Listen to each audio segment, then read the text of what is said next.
जय हिंद मेरे प्यारे भाई। आज हम सब बात करने वाले हैं क्षेत्रफल की दृष्टि से विशालतम देशों के बारे में। ठीक है, तो इस वीडियो को शुरू से एंड तक आप जरूर देखिएगा।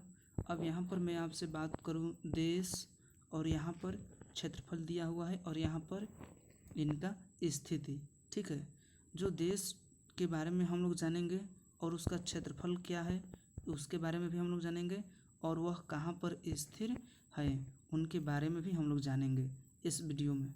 ठीक है, जैसे मेरे प्यारे भाई, अब हमने आपसे कहा कि रूस एक देश है। ठीक है, और रूस का क्षेत्रफल कितना होगा? तो रूस का क्षेत्रफल 17,75,000 रूस का क्षेत्रफल होगा। ठीक है, और यह कहाँ पर स्थिर है? तो यूरोप एशिया में स्थिर है। यूरोप एशिया में स्थिर है। दूसरा अगर बात किया जाए कनाडा एक देश के नाम है। कनाडा का अगर क्षेत्रफल देखा जाए तो इनका क्षेत्रफल 99,76,139 इनका क्षेत्रफल है। और यह कहाँ पर स्थिर है? तो उत्तरी अमेरिका में यह स्थिर है। अगला देखा जाए, जैसे हमने आपसे कहा चीन एक देश के नाम है। चीन का क्षेत्रफल अगर देखा जाए तो 95,61,000 चीन का क्षेत्रफल होगा। चीन कहाँ स्थिर है? तो चीन एशिया में स्थिर है। उसी प्रकार से यूएस देखा जाए, यूएस एक देश है। यूएस का क्षेत्रफल कितना है? तो यूएस का क्षेत्रफल 93,72,614 जो होगा यूएस के क्षेत्रफल है। और यूएस कहाँ पर स्थिर है?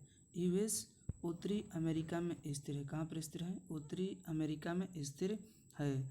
नेक्स्ट उसी प्रकार से एक और चीज़ देखा जाए, जैसे हमने आपसे कहा कि ब्राज़ील के बारे में, तो ब्राज़ील एक देश के नाम है। ठीक है, और इसका अगर क्षेत्रफल देखा जाए तो इसका क्षेत्रफल होता है 85,11,965 इसका क्षेत्रफल होता है।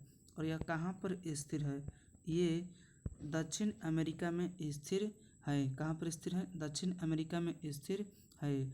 उसी प्रकार से अब हम लोग बात करेंगे ऑस्ट्रेलिया। ऑस्ट्रेलिया एक देश के नाम है। क्या नाम है? ऑस्ट्रेलिया एक देश के नाम है। इसका क्षेत्रफल देखा जाए तो हो जाएगा 76,82,300 के आसपास में। ठीक है, और यह कौन से क्षेत्र में स्थिर है? तो दक्षिण प्रशांत महासागर के क्षेत्र में ऑस्ट्रेलिया स्थिर है।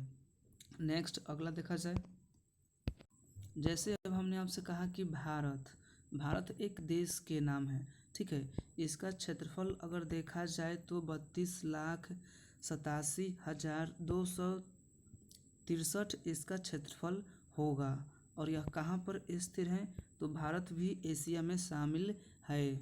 उसी प्रकार से अब देखा जाए अर्जेंटीना एक देश के नाम है। ठीक है, और अर्जेंटीना के क्षेत्रफल कितना होगा?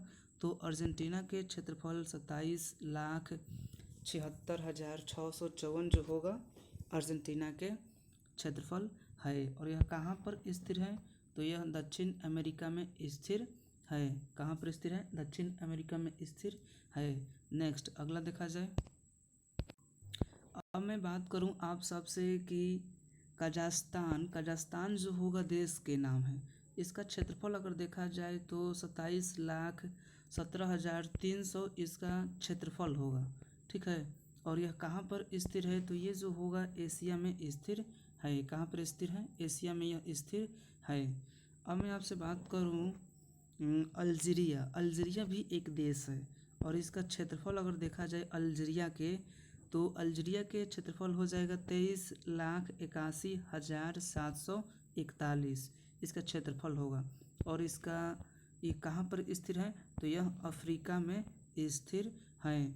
तो हमको उम्मीद है कि आप सभी को बहुत बेहतरीन तरीक़ों से, ठीक है,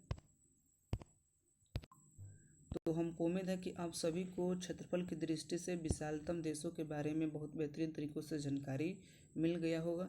तब तक के लिए जय हिंद।